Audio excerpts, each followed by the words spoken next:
Botir Qodirov. Botir Shiralevich Qodirov 1981-yil 6-mayda Andijonda tug'ilgan. Taniqli o'zbek qo'shiqchisi. Assalomu alaykum hurmatli tomoshabin. Eng tezkor va eng so'nggi yangiliklarni o'tkazib yubormaslik uchun kanalimizga obuna bo'ling, like bosing. Sizni qiziqtirgan savollar va sizni qiziqtirgan eng so'nggi yangiliklar faqat bizda. Shou-biznes sohasida 2005-yildan buyon professional san'atkor sifatida faoliyat yuritadi.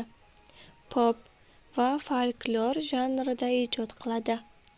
Madaniyat va san'at fidokori ko'krak nishoni sohibi. 2019-yilda Xitoyda o'tgan 18-xalqaro Pekin festivalida O'zbekiston vakillari, ya'ni Botir Qodirov ijodiy jamoasi oliy mukofotini qo'lga kiritgan. Botir Qodirov san'atkorlar oilasida tug'ilib o'sgan.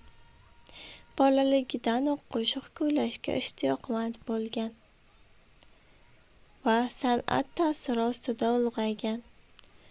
Oilasining deyarli barcha vakillari san'atkor bo'lishgan. Ona-bobosi Nabijon Qodirov bastakor hamda changchi sozanda bo'lgan. Ona buvisi Tojixon Ahmedjonova Andijondagi Oxunbobayev nomli teatrda aktrisa bo'lib ishlagan.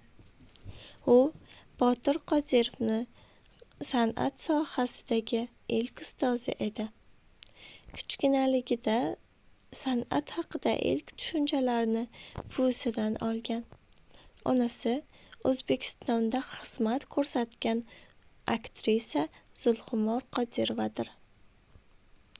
Botir Qodirov maktabni tamomlagandan so'ng 2000-yil To'xtasin Jalilov nomidagi Andijon davlat san'at bilim yurtida tahsil olgan.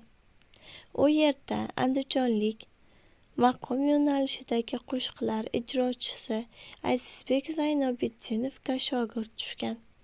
Keyin esa Toshkent davlat madaniyat institutining an'anaviy xonandalik fakultetiga o'qishga kirgan.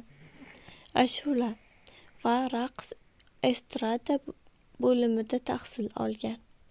Institutda Orolmirzo Safarov, Rahmatjon Tursunov kabi ustozlardan tahsil olgan. Keyinchalik taniqli o'zbek bastakori Musaxon Nurmatovdan milliy estrada yo'nalishidagi qo'shiqchilik sirlarini o'rgangan. Institutni 2005-yil bitirgan.